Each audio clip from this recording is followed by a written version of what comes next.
ஆண்டவரும் மீட்பருமாகிய கர்த்தராகிய இயேசு கிறிஸ்துவின் நாமத்திலே உங்கள் யாவருக்கும் அன்பின் ஸ்தோத்திரங்கள் சொல்லி இந்த நாளின் தியானத்திற்கு உங்களை தயவோடு அழைக்கிறோம்.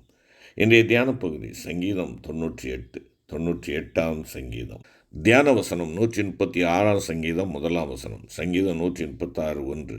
கர்த்தரை துதியுங்கள், அவர் நல்லவர், அவர் கிருபை என்றும் உள்ளது. கர்த்தரை துதியுங்கள், அவர் நல்லவர், அவர் கிருபை என்றும் உள்ளது. அருமையான கர்த்தருடைய பிள்ளைகளே, துதிக்கு பாத்திரராக இருக்கக்கூடிய ஒரே ஒருவர் உண்டு என்றால் அது ஆண்டவராகிய கர்த்தர் ஒருவரே. அவர் மாத்திரமே துதிக்கு பாத்திரர். மகிமைக்கும் கனத்துக்கும் புகழ்ச்சிக்கும் துதிக்கும் ஏற்புடையவர் அவர் ஒருவரே என்பதை நீங்கள் நான் உணர்ந்து கொள்ள வேண்டும். இந்த 98ஆம் சங்கீதத்தை நீங்கள் வாசிப்பீர்கள் என்றால் இந்த சங்கீதம் ராஜாவை அரண்மனையில் அமர்த்தி பாடுகின்ற ஒரு பாடல்.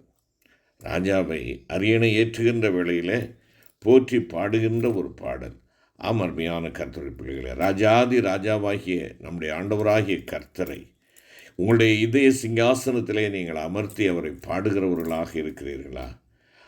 இங்கே நாம் பார்க்கின்ற பொழுது இந்த சங்கீதத்திலே முதல் 3 வசனங்களிலே பார்ப்போம் என்றால், முதலாவது இங்கே ராஜாவை பாடுகின்ற இந்த பாடலை, ராஜாவை அரண்மனையில் அமர்த்தி பாடுகின்ற இந்த பாடலிலே இஸ்ரவேலர் கர்த்தரை துதிக்க வேண்டும் என்பதை முதல் 3 வசனங்கள் சொல்லுகிறது. கர்த்தருக்கு புதுப்பாட்டை பாடுங்கள், அவர் அதிசயங்களை செய்திருக்கிறார், அவருடைய வலதுகரமும் அவருடைய பரிசுத்த புயமும் ரட்சிப்பை உண்டாக்கிறது. கர்த்தர் தமது ரட்சிப்பை பிரஸ்தாபமாக்கி தமது நீதியை ஜாதிகளுடைய கண்களுக்கு முன்பாக விளங்க பண்ணினார். அவர் இஸ்ரவேல் குடும்பத்துக்காக தமது கிருபையையும் உண்மையும் நினைவு கூர்ந்தார். பூமியின் எல்லைகளெல்லாம் நமது தேவனுடைய ரட்சிப்பை கண்டது. இஸ்ரவேலர் ஏன் கர்த்தரை துதிக்க வேண்டும்? இஸ்ரவேல் மீட்கப்பட்டவன். அவர்கள் மீட்கப்பட்டவர்கள், எகிப்தின் அடிமைத்தனத்திலிருந்து விடுவிக்கப்பட்டவர்கள், வேறு பிரிக்கப்பட்டவர்கள். தனக்கென்று ஆண்டவர் தன்னை பின்பற்றும்படியாக, தன்னை அவர்கள் ஆராதிக்கும்படியாக தனக்கென்று வேறு பிரித்து அவர்களை கொண்டு வந்தார். அவர்கள் உடன்படிக்கையின் மக்களாக ஆண்டவராலே உறுதிப்படுத்தப்பட்டவர்கள். ஆம், இஸ்ரவேல் மீட்கப்பட்டவன், இஸ்ரவேல் வேறு பிரிக்கப்பட்டவன், இஸ்ரவேல் உடன்படிக்கை செய்து கொண்டார். தன்னை மீட்டெடுத்து தன்னை எகிப்தின் அடிமைத்தனத்திலிருந்து பிரித்தெடுத்து கொண்டு வந்த தேவனை துதிக்க கடமைப்பட்டவன். அது மாத்திரமல்ல, வனாந்தர பயணம் இருந்தது. அந்த வனாந்தர பயணத்தினுடைய வழிநடத்தலுக்காக தேவன் தம்முடைய பிள்ளைகளை அழைத்து கொண்டு வந்தவர். அவர்களை பசியினால் வாட விடாது, தாகத்தினால் தவிக்க விடாது, அவர்களுடைய தேவைகளெல்லாம் சந்தித்து 40 ஆண்டுகள் அவர்களை வழிநடத்தினார். அந்த வழிநடத்தலுக்காக வல்லமையான மீட்பரினுடைய செயலாற்றல்கள் அவருடைய வாழ்க்கையிலே தொடர்ந்து கொண்டு இருப்பதற்காக, அவருடைய கிருபைக்காக எத்தனை முறை ஆண்டவரை முறுமுறுத்தார்கள். இதுவரை 10 முறை நீங்கள் என்னை சோதித்தீர்கள் என்பதாக ஆண்டவர் சொல்கிறார். ஆக அவ்விதமாக தேவனுக்கு விரோதமாக அவர்கள் செயல்படுகிறவர்களாக இருந்தாலும் அவருடைய கிருபை அவர்களை என்ன செய்தது? ஆட்கொண்டது. ஆண்டவர் தம்முடைய கிருபையை பிரவாகித்து கொண்டே இருக்கிறார். கிருபையின் ஊற்று, இரக்கத்தின் ஊற்று வற்றி போகாதவாறு அவர்கள் விழுந்தாலும் அவர்களை தூக்கி நிறுத்தக்கூடிய அந்த கிருபைக்காக ஆண்டவரை துதிக்க வேண்டும். ஆம், பிரியமான கர்த்தருடைய பிள்ளைகள், அவர் செய்த நன்மைகள், அவருடைய பரிபூரணமான பாதுகாப்பு, அன்பான தேவ பிள்ளைகளை, இவைகளுக்காக துதிக்கும்படியாக அழைக்கப்பட்டிருக்கிறார்கள். நீங்களும் நானும் அழைக்கப்பட்டவர்கள், விடுவிக்கப்பட்டவர்கள், ஆண்டவராய் இயேசு கிறிஸ்துவின் விலையேறப்பட்ட இரத்தத்தினாலே கழுவி சுத்திகரிக்கப்பட்டவர்கள். எதற்காக? அவருக்கு சொந்தமாகும்படியாக, அவரை ஆராதிக்கும்படியாக, அவரோடு உடன்படிக்கை செய்து கொண்ட உடன்படிக்கையின் மக்களாக நாம் அழைக்கப்பட்டிருக்கிறோம். யாத்திராகமம் 12ஆம் அதிகாரத்தில் நாம் பார்க்கின்ற பொழுது தலைமுறை தோறும் நினைவு செய்யப்பட வேண்டிய ஒன்று என்பதாக பஸ்காவை குறித்து அங்கே சொல்லுகிறார். உனக்காக அடிக்கப்பட்ட ஆட்டுக்குட்டியாகிய தேவனை நீ உன் வாழ்க்கையிலே ஒவ்வொரு நிமிடமும் நினைக்க வேண்டும் என்பதை இது நமக்கு நினைவூட்டுகிறது. பிரியமான கர்த்தருடைய பிள்ளைகளே, தேவன் துதிக்கு பாத்திரராய் இருக்கிறார். நம்முடைய வாழ்க்கையிலே விடுவிக்கப்பட்ட தெய்வ ஜனமே, ரட்சிக்கப்பட்ட தேவனுடைய பிள்ளையே, ஆண்டவரோடு உடன்படிக்கையின் மக்களாக ஏற்பாடு செய்யப்பட்ட என் அருமையான சகோதரா சகோதரி, உங்களுடைய வாயிலே துதியின் வார்த்தைகள் உண்டா? தேவன் துதிக்கப்படுகிறாரா? தேவன் ஆராதிக்கப்படுகிறாரா? இங்கே முதல் 3 வசனங்களிலே நாம் பார்க்கிறோம், ரட்சிக்கப்பட்டவர்கள், விடுவிக்கப்பட்டவர்கள் தேவனை துதிக்க வேண்டும். இரண்டாவதாக பார்ப்போம் என்றால் 4 முதல் 6 வசனங்களிலே பார்க்கின்ற பொழுது பூமியின் குடிகள் தேவனை துதிக்க வேண்டும். அங்கே 4வது வசனத்தை பாருங்கள். பூமியின் குடிகளே, நீங்கள் எல்லாரும் கர்த்தரை நோக்கி ஆனந்தமாய் ஆர்ப்பரியுங்கள், முழக்கமிட்டு கம்பீரமாய் பாடுங்கள். அருமையான தேவ பிள்ளையே, தேவ பிள்ளையாகி உனக்கு ஆண்டவர் செய்த ஆசீர்வாதங்கள், நன்மைகளை புறஜாதியார், பூமியின் குடிகள் அதை பார்த்து தேவனை துதிக்க வேண்டும். ஆண்டவரை துதிப்பதற்கு நீ ஒரு ஏணிப்படியாக இருக்கிறாயா? உன் வாழ்க்கையிலே தேவன் செய்த நன்மைகளை மற்றவர்கள் காணும்படியான கிருபையை நீ கொடுக்கிறவனாக இருக்கிறாயா?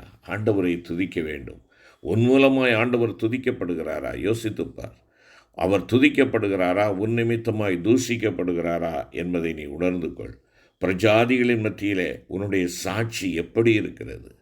மற்றவர்களைப் போல நீங்களும் நானும் வாழ்வதற்காக இந்த உலகத்திலே வைக்கவில்லை. நாம் இந்த உலகத்தில் இருந்தால் உலகத்தார் அல்ல என்பதை நீங்களும் நானும் உணர்ந்து கொள்ள வேண்டும். அருமையான தேவனுடைய பிள்ளையே, நம்முடைய வாழ்க்கை அனுதின ஜீவியத்திலே தேவன் வெளிப்படுத்தப்படுகிறாரா? தேவன் பிரசன்னமாக இருக்கிறாரா? மற்றவர்களுக்கு தேவனை நீ நானும் காண்பிக்கக்கூடியவர்களாக இருக்கிறோமா? உன்னுடைய உதடுகளின் வாழ்க்கையும் உள்ளமும் ஒத்துப்போகிறதா இருக்கிறதா? ஒன்றுக்கொன்று சீரானதாக இருக்கிறதா? இரட்டை வாழ்வு வாழ்ந்து கொண்டு இருக்கிறாயோ?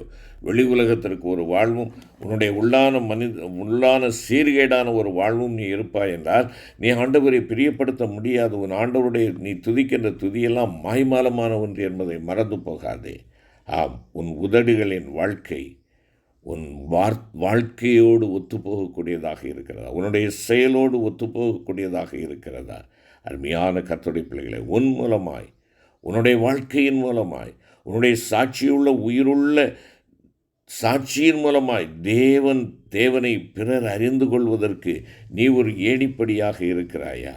என்னை கேட்டுக்கொண்டிருக்கிற அருமையான சகோதரனே, சகோதரியே, அன்பான கர்த்தருடைய பிள்ளைகளை, உங்களையும் என்னையும் ஆண்டவர் அவருடைய சாட்சிகளாய் வைத்திருக்கிறார். அவரை வெளிப்படுத்தும்படியாய் வைத்திருக்கிறார். இருளுள்ள இடங்களிலே சுடர்களைப் போல பிரகாசிக்கும்படியாக தேவன் உன்னை வைத்திருக்கிறார். உனக்கு அந்த உத்தரவாதம் உண்டு. நீ பிரகாசிக்க வேண்டும். உன்னுடைய விளக்கு பிரகாசிக்கிறதா, மங்கிக் கொண்டே இருக்கிறதா, அல்லது விளக்கு அணைந்தவன ஒரு வாழ்க்கையை வாழ்ந்து கொண்டு இருக்கிறாயா? அன்பான கர்த்தருடைய பிள்ளையை யோசித்துப்பார். பிறர் தேவனை அறிந்து கொள்வதற்கு நீ ஒரு விளக்காக, வெளிச்சமாக இருக்க வேண்டும். விளக்காக இருக்கிறதுக்கு சம்மதிக்கிறோம். ஆனால் அந்த விளக்கு பிரகாசிக்கக்கூடியதாக நிலையிலே நாம் இருக்கிறோமா? என்னுடைய விளக்கு இருக்கிறது, வெளிச்சம் எங்கே? வெளிச்சம் பிரகாசிக்கட்டும். மூன்றாவதாக இந்த சங்கீதத்திலே நாம் பார்க்கின்றதான வேளையிலே 7 முதல் 9 வசனங்களில் சர்வ சிருஷ்டியும் கர்த்தரை துதிக்க வேண்டும் என்பதாக கூறுகிறார். சர்வ சிருஷ்டியும், முதலாவதாக விடுவிக்கப்பட்ட இஸ்ரவேலன், இல்லைனால் மீட்கப்பட்டவன் துதிக்க வேண்டும். இரண்டாவதாக பூமியின் குடிகள், தேவனை அறிந்திராத ஜனங்கள் உன் மூலமாக, என் மூலமாக தேவனை துதிக்க வேண்டும். மூன்றாவதாக சர்வ சிருஷ்டியும் கர்த்தரை துதிக்க வேண்டும். சர்வ சிருஷ்டியும் கர்த்தரை துதிக்க வேண்டும். சமுத்திரமும் அதன் நிறைவும் பூச்சக்கரமும் அதன் குடிகளும் முழங்குவதாக. கர்த்தருக்கு முன்பாக ஆறுகள் கைகொட்டி பர்வதங்கள் ஏகமாய் கம்பீரித்து பாடக்கடவது. என்ன அருமையான வார்த்தை பாருங்கள். எங்கள் சிருஷ்டிகள் தேவனை துதிக்கின்றன. அமர்மையான கர்த்தருடைய பிள்ளைகளே, சிருஷ்டிகள், ஆண்டவரால் சிருஷ்டிக்கப்பட்ட சிருஷ்டிகள் தங்களுடைய வாழ்க்கையை மாற்றிக்கொள்ளவில்லை, தங்களுடைய நோக்கத்தை சிதறடிக்கவில்லை. என்ன நோக்கத்திற்காக அவைகள் உண்டாக்கப்பட்டனவோ அந்த நோக்கம் அவைகளிலே நடைபெற்று வருகிறது, நிறைவேறி வருகிறது, தேவனை மகிமைப்படுத்தி வருகின்றன. நீ நானும் அவருடைய சாயலிலே உண்டாக்கப்பட்டோமே. சர்வ சிருஷ்டியும் தேவனை துதிக்கின்ற பொழுது நீ மௌனியாக இருக்கிறாயோ? உன் வாழ்க்கை துதிக்க முடியாதபடி உன் உதடுகள் பூட்டப்பட்ட நிலையிலே இருக்கிறதோ? ஆண்டவரிடத்திலே ஓடி, ஆண்டவரே, என் பாவம் என் உதடுகளை பூட்டிவிட்டது, என் உதடுகளை திறந்தருளும் என்று சொல்லி நீ கேட்கின்ற பொழுது அவரை துதிக்கும் பாடலை உன் வாயிலை ஆண்டவர் கொடுப்பார். வெளிப்படுத்தின விசேஷம் 5ஆம் அதிகாரம் 13வது வசனத்திலே, வானத்திலும் பூமியிலும் பூமியின் கீழே இருக்கிற சிருஷ்டிகள் யாவும், சமுத்திரத்தில் உள்ளவைகளும் அவற்றுள் அடங்கிய வஸ்துக்கள் யாவும், சிங்காசனத்தின் மேல் வீற்றிருக்கிறவருக்கும் ஆட்டுக்குட்டியானவருக்கு ஸ்தோத்திரமும் கனமும் மகிமையும் வல்லமையும் சதா காலங்களில் உண்டாவதாக என்று சொல்ல கேட்டேன் என்பதாக வாசிக்கிறோம். ஆம், சர்வ சிருஷ்டியும் தேவனை துதிக்கின்றன. சர்வ சிருஷ்டியும் தேவனை துதிக்கின்ற அந்த வேளையிலே, துதிக்கின்ற அந்த சிருஷ்டியை மனிதன் துன்பப்படுத்துகிறான். மனிதர்களாகி நீங்களும் நானும் அவைகளை அழிக்கிறோம், நாசப்படுத்துகிறோம். ஆம், சிருஷ்டிகளை மனிதன் நாசப்படுத்தி இயற்கை வளங்களை அவன் சின்னாபின்னமாக்கி தன்னுடைய சுயநலத்திற்காக செயல்படுகிறதை நாம் பார்க்கிறோம். அருமையான கர்த்தருடைய பிள்ளைகளே, தேவனை சிருஷ்டிக்கின்ற அந்த சிருஷ்டிகளை பாதுகாக்க வேண்டியது உங்களுடைய என்னுடைய கடமை. ஆம், ராஜாதி ராஜாவை உங்களுடைய இருதயத்திலே நீங்கள் வைத்திருப்பீர்கள் என்றால் கர்த்தரை நீங்கள் துதித்து கொண்டே இருக்க வேண்டும். உங்கள் மூலமாக பூமியின் குடிகள் தேவனை துதிப்பதற்கு நீங்கள் ஒரு கருவியாக உங்களை ஒப்புக் கொடுக்க வேண்டும். சர்வ சிருஷ்டியும் தேவனை துதிக்கின்றதான இந்த வேளையில் அந்த சிருஷ்டிகளை தொந்தரவு செய்யாது, அவைகளை அழிக்காது, அதமாக்காது, அசுத்தமாக்காது. ஆண்டவருக்கென்று நாம் அவைகள் தொடர்ந்து துதிக்கட்டும் என்று சொல்லி அவைகளோடு சேர்ந்து நீங்களும் நானும் துதிக்க நம்மை அர்ப்பணிப்போம்.